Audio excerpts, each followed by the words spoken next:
Hindi ano tayo, hindi na tayo magre-react, hindi na tayo, dahil hindi tayo pwedeng gumante.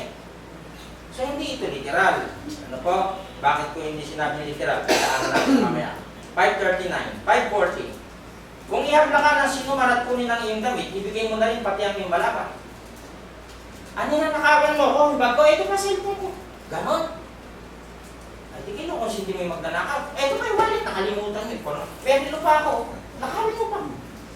Ganon ba? Ganon lalabas eh. Para tayong uto-uto na pwede mong saktan na hindi tayo mag-react. Ganon ba yan? Ano pa? And if someone wants to sue you and take your tunic, let him have your cloak as well. Kung naman kahina mo naman mang hold up, bag lang. Ito kasi ito, no? May cash pa ako dito. Yan. And binabasa ko ito eh. Kung sa pilitang ipapasan sa'yo ng isang sundalo, no? Kasi pinapapasan ng sundalo yung mga dala-dala nila sa sibilyan. Kung ipapasan daw ng 1 kilometro, gawin mo 2 kilometro. Ang tindi ng mga wordings dito sa Mateo na to, naaaral ko tuloy dahil ito nga ay series. Marami rin pala ditong nakatagong figures of speech. Na pag ginawa mo literal, pag sinabi na, hindi literal yun, dapat, yung nakalagay dito sa isa sa Mateo na kapag nagkasalang kanang kamay, mata mo, tutukutin mo yan. Kasi ginawa mo literal to. Pag nagkasala yung kaliwang kamay, puputulin mo yan. So kayo yung mga iglesia na bulag at putol ang kamay. Bakit? Kasi nabasa namin. Dadami kaya tayo? Ayoko na maging member sa inyo, Brad. Bakit? Napakatindi nyo pala sa nakasulat. Ibig sabihin, pag nagkasala ko mamaya, nakapanood ka ako, nakakita ko magandang babae, may pumasok, bubulagin nyo rin ako. Brad, yung batas dito. Di lahat tayo nakagano. Tuloy si brother, dalawa kami muna nakaraan, matiis na lang. Kasala rin isa. Kasi ginawang literal. Nakuha yung bipunta. And if someone forces you to go 1 mile, go with him 2 miles. Yan, yung mga sundalo nung una. Hindi ka kasi literal yun. Diba? Ang ating Panginoong Jesus, kung inyo mapapansin, pinahirapan eh. Ipinapasan sa Kanya. Di po ba? Yung bigas, yun ay lumalarawan, yung pinapasan niya, hindi literal na, kumbaga, kahoy lang, automatically na basta kahoy lang. Hindi. Ang symbol niya, sin ng tao. Pinasan yung kasalanan nating lahat. Ay, no, for God's all of the world. Ano po? Lahat ng kasalanan na yan na nakapasan sa atin, pinahirapan itong taong ito na si Jesus. Nang dahil sa ating mga kasalanan na dapat kanya-kanya tayo ng pasan, kanya-kanya tayo ng pako. So dahil nabasa nila yun yung katumbas ng dapat gawin, yun ang ginawa ng iba, ng mga Hudyo at mga Pariseo. Bigyan mo ang nanghihingi sa'yo at huwag mong tanggihan ang nanghihirang sa'yo. Give to the one who asks you, and do not turn away from the one who wants to borrow from you. Tanong, ano ang ibig sabihin ng Panginoong Yesus na kung sampalin ka sa kanang pisngi, ibigay mo ang kaliwa? Kung kunin ng iyong damit, ibigay mo ang balabal? Kung ipapasa ng 1 kilometro, pasanin mong 2 kilometro? Anong ibig sabihin ng mga pinagsasabi niya? Kasi mahirap tanggapin yung, sinampal na nga ako sa kanan igaganyan ko pa yung kaliwa, hindi ko maatin yun, gusto ko gumanti. Yan, one word. Ito lang ang ibig sabihin. Tama, kahirap-hirap na tagal-tagal isipin, yun lang pala ang ibig sabihin. No? Huwag gumanti, huwag magiganti. Talata, ayun no, balik natin, i-recall. Ayun no, 539, no? Binasa natin kanina. Ngunit sinasabi ko sa inyo, sabi niya sa 538, narinig niyo yung sinasabi mata sa mata, tutumbasan ang ginawa mo. Ngunit sabi ko sa inyo, sabi ng Panginoong Yesus, ayun no, huwag ninyong gantihan ang masama ang gumawa sa inyo ng masama. Kung sampalin ka sa kanang pisngi, hindi yung literal na ihaharap mo pa. Ibig sabihin, kung sinampal ka, huwag ka nang gumanti. Pigilin mo na yung katawan mo. Let it go. Kumbaga, huwag na yung, hindi, nabasa ko kasi dito pa. Dito ang mahina, suntukin mo pa. Mali ang pagkakaintindi. Ano po? Kung saktan ka ng iyong kapwa sa madaling salita, huwag ka nang gumanti. Huwag ka na makipaglaban. Bakit? Meron nang gaganti sa iyo sinong gaganti sa akin ng Diyos? Hindi naman nakakababa ang Diyos. Hindi, ang gaganti sa iyo, yung gobyerno na nilagay ng Diyos. Saan ka sinaktan? Diyan, pagpasok ko dyan, binugbog ako, o saan ka magsusumbong? Di sa barangay. Tama po ba? Yun ang gaganti. Brad, ano bang ginawa sa iyo? Kinuha mo yung mga gamit ko Ninakaw yung bag ko. Nakilala mo ba yung tao? Ganito po, ayon sa report, ganito. Sige, hahantingin namin to. May ganun na namang kaso na nangyari sa Bacoor. Di dalawa na. Matindi itong tumitira na to. Hindi natin madali-dali. Meron kasing balita na sinasapak yung magaganda. Ito naman isang galit na galit sa maganda kasi siya pangit. Tingnan sa balita.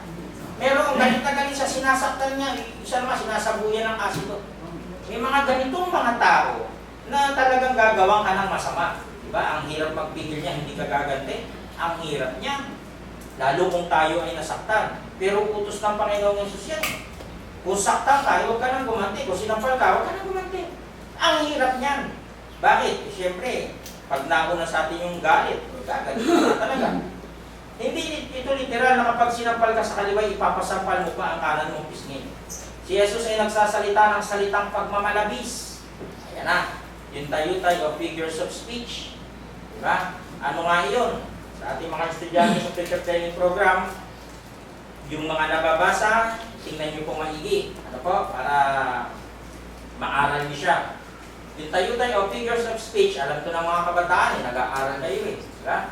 Ang tayutay ay isang pahayag na ginagamitan ng mga matalinghaga o di karaniwang salita upang gawing mabisa, makulay at kaakit-akit ang pagpapahayag.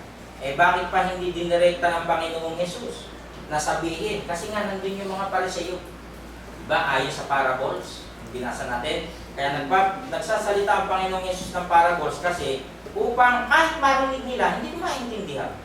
Kahit makita nila, hindi ko magets. Bakit? Kasi hardened yung puso ng mga Pariseo at Saduseo nakabagay sa kautusan lamang ni Moises. Mga Gawa 13:39, hindi kayo aariing ganap sa kautusan ni Moises. So yung sinabi ng Panginoong Yesus na pag sinampal ka sa kanan, iharap mo yung kaliwa, yun ay isang figures of speech o tayutay na may kahulugan na overstatement, exaggerated word, o hyperbole.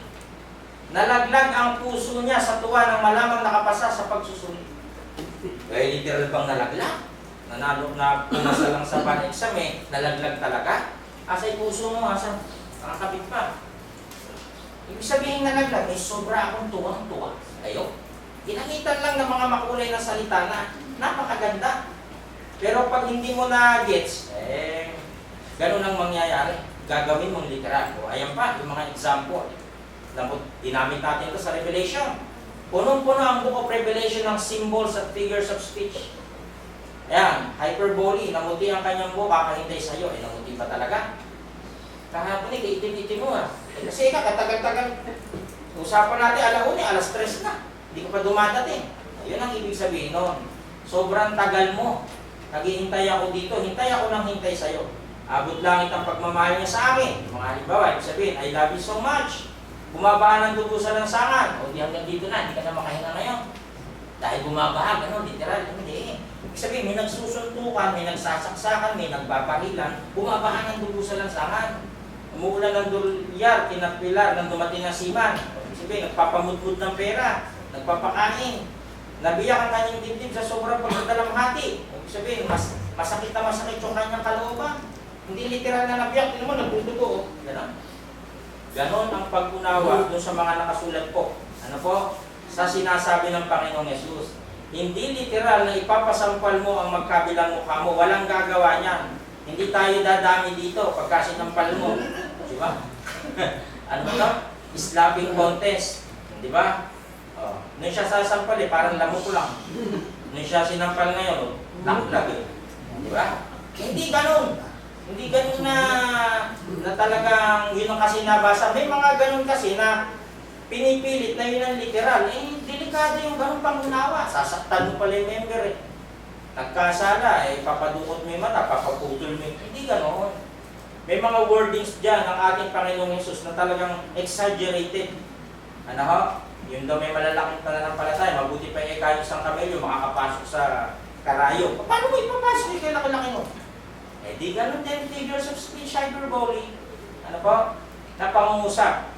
Sa isang salita, huwag kayong gumanti. You must do nothing while someone leads you into a bloody fall.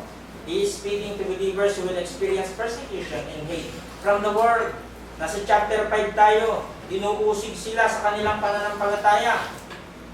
Ang mga Hudyo ay nagkahati-hati dahil sa pangangaral ng Panginoong Yesus.